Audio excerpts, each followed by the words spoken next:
Hi everybody, back to our YouTube Cook RT again. Today I'm going to talk about our Maxwell's equation, and that's going to be your basic one. Okay, as you know, we have two Maxwell equation that show the relation between electric fields that's represented by E, and then magnetic field that represented by H. And this one is curl E equal to negative partial derivative of magnetic flux density with respect to T, or B equal to mu H, where H is the magnetic field. And also you have curl H equal to J plus partial derivative of electric flux density with respect to T, and D equal to epsilon E. And also J is the current density equal to sigma E, when sigma is the conductivity. So this means that if you have the magnetic field varying with the time, that's going to induce electric field, and in turns that when you have electric field vary with the time, that's going to induce also the magnetic field. Let's see example how to apply the Maxwell equation. In case I have electric field according to equation Em psi x psi t ay. This means electric field has the only y component and change with the x and also the time.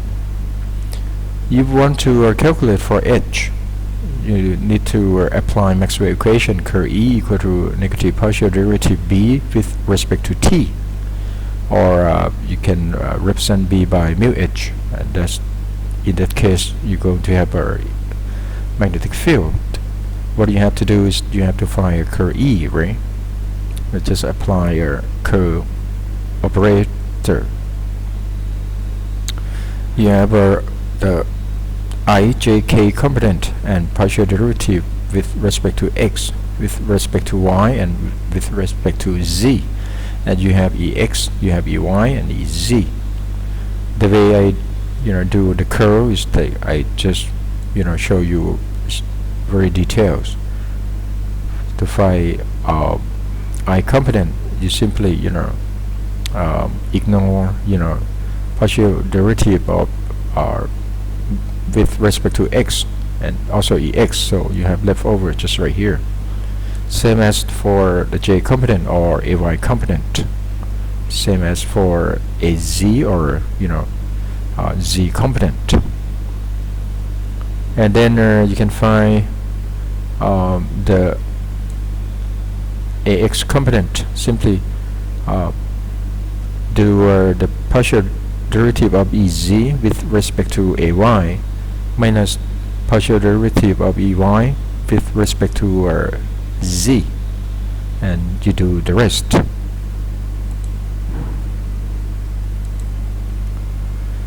So I end up with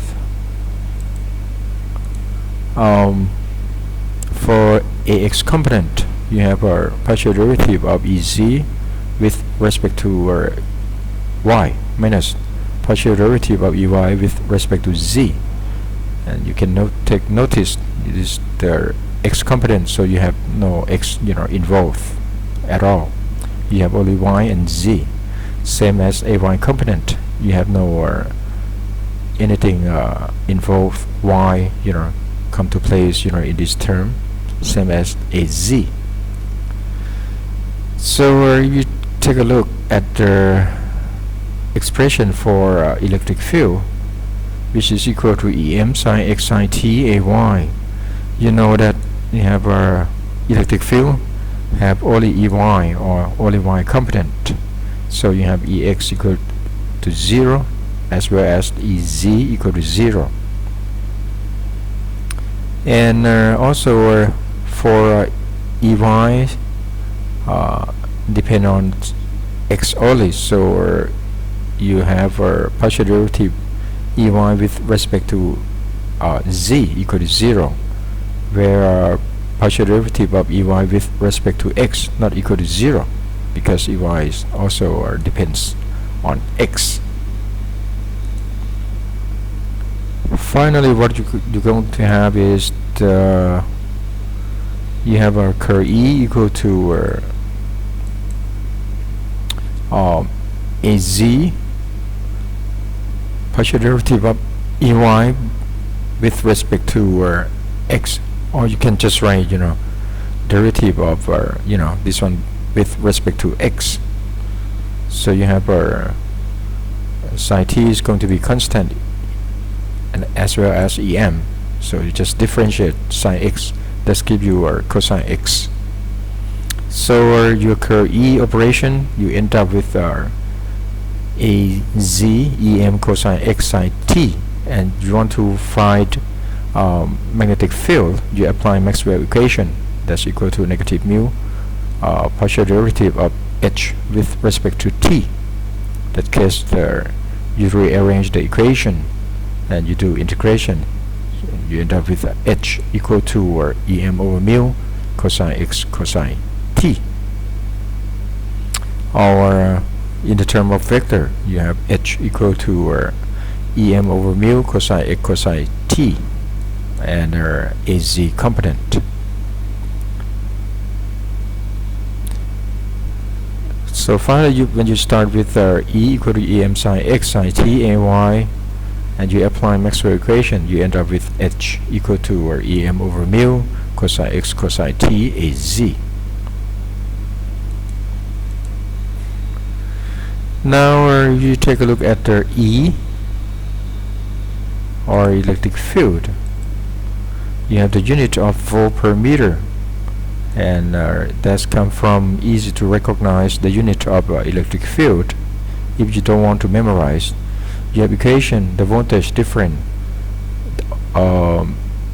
it's going to be, or the potential different is going to be integration of E along the line dl, and since V is the unit of volt, L is the unit of meter, so you end up with E with the unit of volt per meter.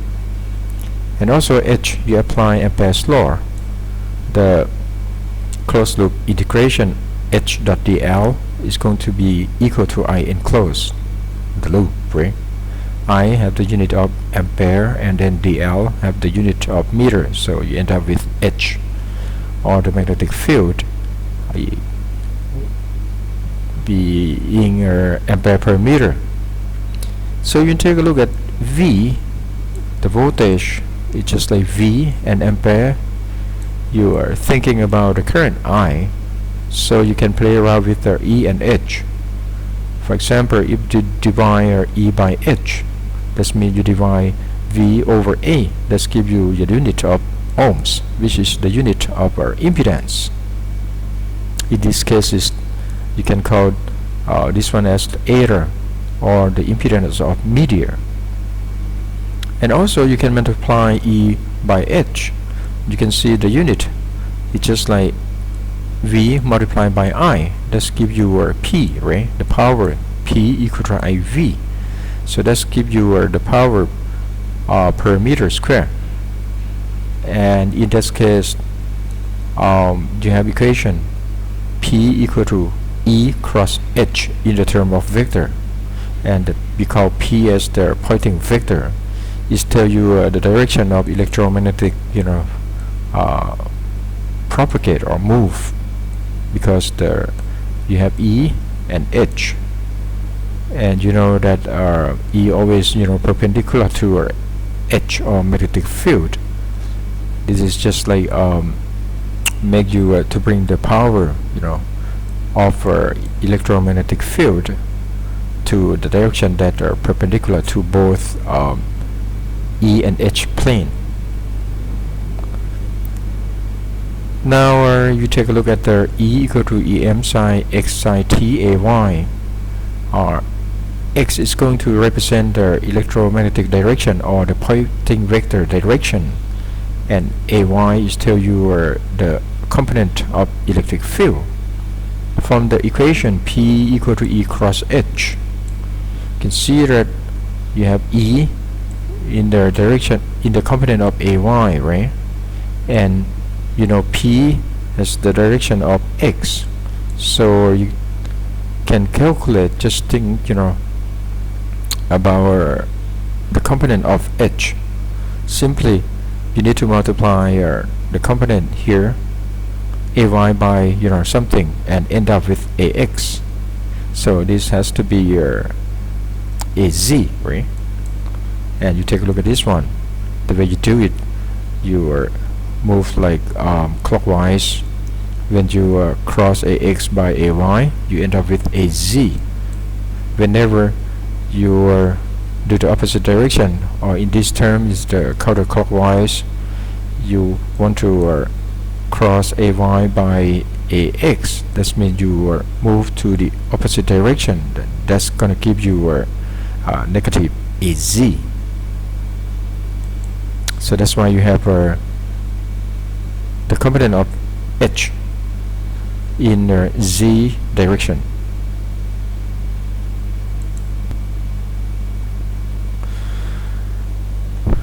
Now let's move further. When you know the ratio of E over H equal to eta, or the impedance of the media, you specify the media, or you represent the media by three parameters. In this case, they are sigma or conductivity, epsilon is the permittivity, is tell you the property of material in the term of electrical, and also mu is permeability, is tell you the property of material in the term of magnetization. And then you are going to have equation for eta equal to square root of j omega mu divided by sigma plus j omega epsilon, and omega equal to 2 pi f. Let's take a look at some special case for the electric. If sigma equal to 0, you're going to end up with the ratio of E over H equal to square root mu over epsilon, or eta. In the case of free space, you know that mu equal to mu 0, mu r, and then mu r in free space equal to 1, right? And then also epsilon equal to epsilon 0, epsilon r, and for the free space, epsilon r, or relative permittivity, equal to 1. So that means you end up with eta equal to square root mu 0 over epsilon 0, and that gives you 120 pi ohms, or is about 377 ohms, where mu 0 equal to 4 pi multiplied by 10 to negative 7th, and have the unit of Henry per meter that related to inductors value, right? You know that because it's info about magnetic field. And also epsilon equal to epsilon 0 equal to 8.85 10 to negative 12 farad per meter, because you know that that's info capacitor, which is the related to electric flux. Now they also when you have the term the media parameters sigma, epsilon, and mu, if you divide j omega mu by sigma plus j omega epsilon, that gives you eta, or the media impedance. And you can also play around with the two terms multiplied each other, or you have j omega mu multiplied by sigma plus j omega epsilon, and you in the square root, and that's define the new parameters that we call gamma. Gamma is what we call propagation constant. That's equal to the real part and imaginary part. For the real part we call attenuation constant, and I will explain later what does this mean, this term? And also beta is the phase constant. Tell you how the phase change.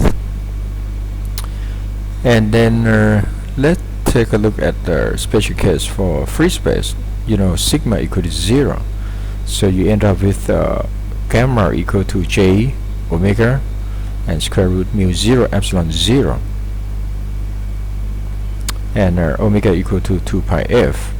And for the term here, gamma equal to real part plus imaginary part. When you have no real part, you end up with gamma equal to j beta, and that in that case it means that your beta equal to omega square root mu 0 epsilon 0, and your beta equal to 2 pi over lambda. So you make it beta equal to omega square root mu 0 epsilon 0, and you represent beta by 2 pi over lambda, and your omega equal to 2 pi f. So 2 pi cancel out, and if you move lambda multiplied by f, exactly that's going to give you velocity of something, and that's equal to 1 over square root mu 0 over epsilon 0, which has no surprise. That's velocity of the electromagnetic wave in free space is going to be equal to the speed of light, or 3 by 10 to the 8th meter per second. Or you can try by substitute mu 0, which is equal to 4 pi 10 to negative 7th multiplied by epsilon 0, or 8.85 10 to negative 12. It's going to give you 1 over square root mu over epsilon is going to give you the speed of light, or 3 10 to the 8th meter per second in free space.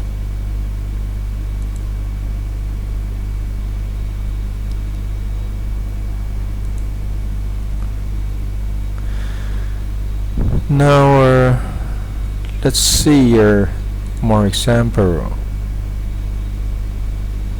Okay, let me explain more a little bit. So when you define the new parameter, or gamma, which is equal to alpha plus j beta, in typical you can write Ex, or electric field, that's depend on x, in the term of the amplitude multiplied by exponential negative gamma x, or in this case electromagnetic wave is moving in the positive x direction, and you represent gamma by alpha plus j beta. You have em exponential negative alpha x multiplied by exponential negative j beta x. And if you want to find the magnitude of your electric field at any particular x, that you also find the magnitude of exponential of negative j beta x, which is equal to 1, because exponential ja equal to cosine a plus j sine a, right? You find magnitude of this one is simply take the square root of cosine square a plus sine square a. That's always give you 1.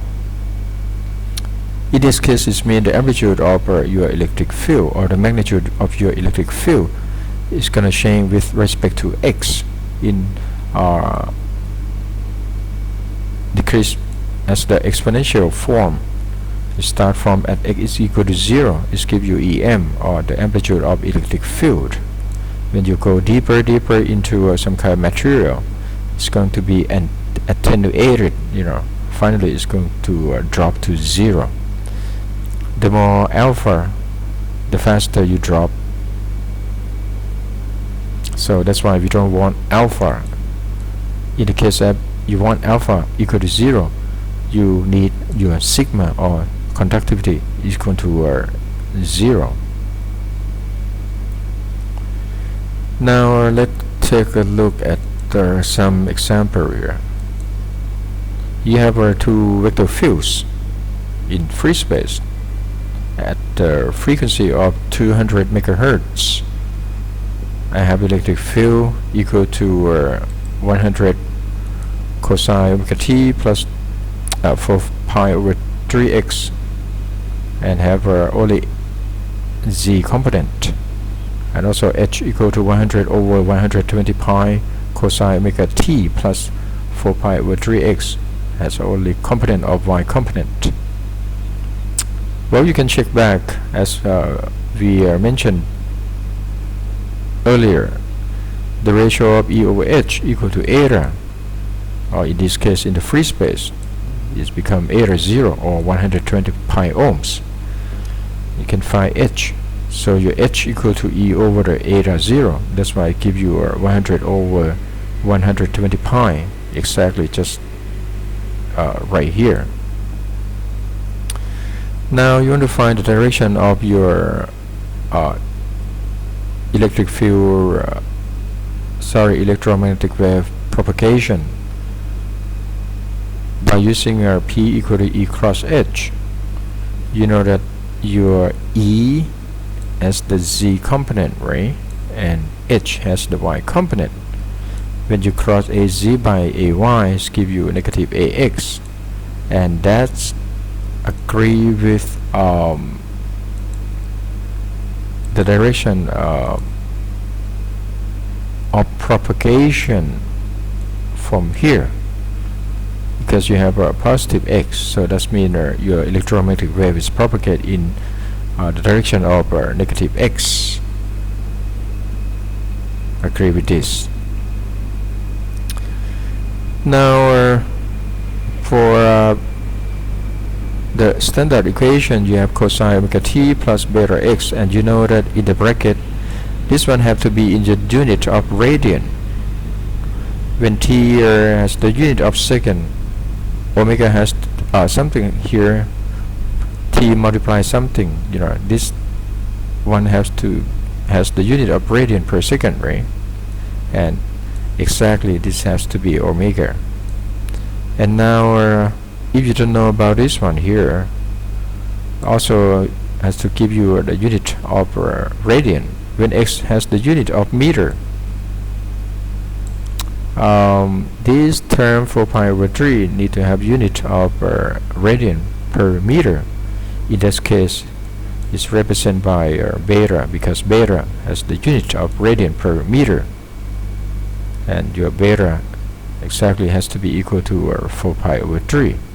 So let's check for beta if it's really equal to 4 pi over 3.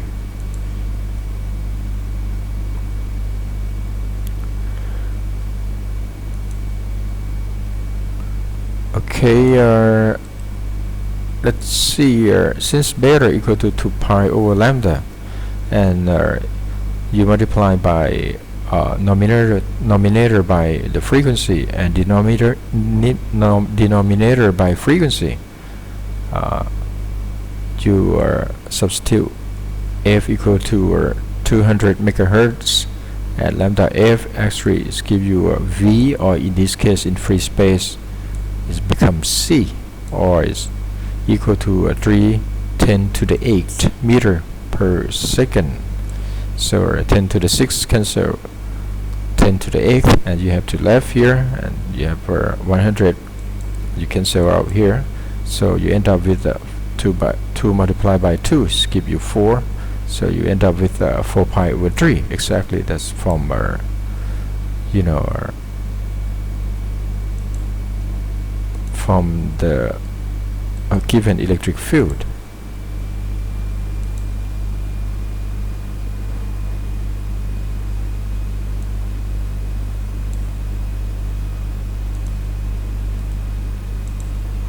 Yes, you can see from here, this is your beta equal to 4 pi over 3, right?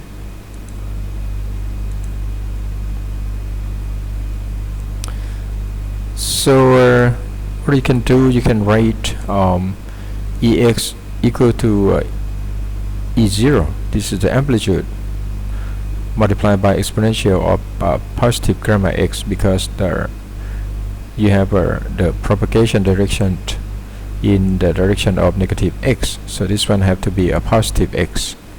Since your alpha equal to 0, so you have only j beta, and then you can represent beta by 4 pi over 3.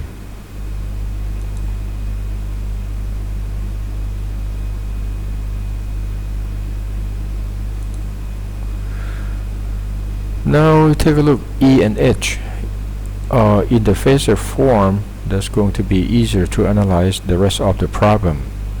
Either term up to find the pointing vector or the average power. Well, I put the cap on E to represent the phasor form of electric field with no T term, or just ignore the term of E to the power of j omega t, right? So I have 100 exponential j beta x a z, exactly the same as h, but h have to divide by 120 pi, or just represent this one 100 by E0 to be easier. Now you can write electric field, let's say in the full term of with the t term or time, right?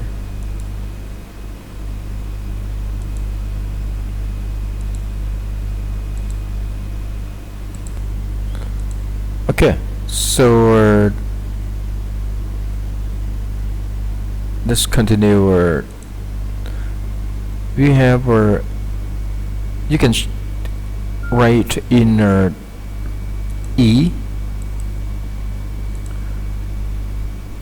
with the t term as the real part of the phasor form of electric field multiplied by exponential of j omega t.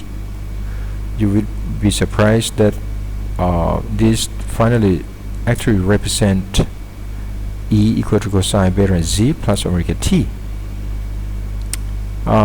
Let's see here. This is your E, right? The phasor form. You have E0 and you have exponential j beta x, and this give you cosine beta z plus j sine beta z. And for exponential j omega t, this give you cosine omega t plus j sine omega t. And you also have the component of electric field in the AZ.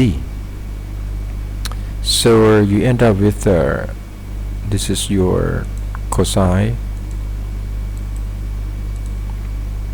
multiplied by cosine, give you cosine beta z, cosine omega t, and also j sine beta z multiplied by j sine omega t. That's give you negative sine beta z and sine omega t. The rest you ignore because it's just the imaginary part. You just need the real part only. And for this term, you can write the term of cosine of beta z plus omega t, because you have the property cosine a plus b equal to cosine a cosine b minus sine a sine b, right? Come exactly just like you have the equation for or the expression for electric field. And also you can write h in the term of real part of the phasor form of magnetic field modified by exponential j omega t. Now you take a look at the pointing vector. P actually equal to is cross h in the phasor form. P equal to E cross H complex conjugate. And you know complex conjugate mean, right? Complex conjugate mean you have A plus JB. Wherever you have J, you just switch the sign to be your opposite sign. So in this term it have to be your negative JB. So you pick up the phasor form of electric field, which is equal to E0 exponential j beta x az cross H0. Complex conjugate has to be exponential negative j beta x ay. So you have E0 multiplied by H0, and this term like cancel out because give you exponential j0, and az cross ay give you negative ax. So you end up with phasor form or pointing vector become negative E0 H0 ax. and you just like substitute E equal to 100, H equal to 100 over 120 pi, and then give you this term. And also, if you want to find the time average power density, you simply multiply by 1 over 2 or 1.5. So that's give you negative 13.26 AX watt per meter. Okay, that's just